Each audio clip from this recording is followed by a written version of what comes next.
Hi everyone, in front of me I've got VIVO V21e and let me share with you how to clear credentials on this device.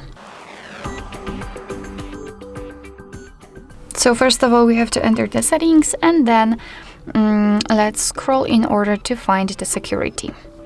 Now let's scroll down to find encryption and credentials, and at the very bottom of this list we've got clear credentials option, so let's tap. Your device will ask you if you really want to do it, so let's tap on OK.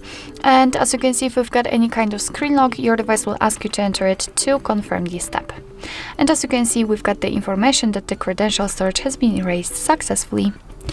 So basically that's all. This is how to clear credentials in your VIVO V21e. Thank you so much for watching. I hope that this video was helpful, and if it was, please hit the subscribe button and leave the thumbs up.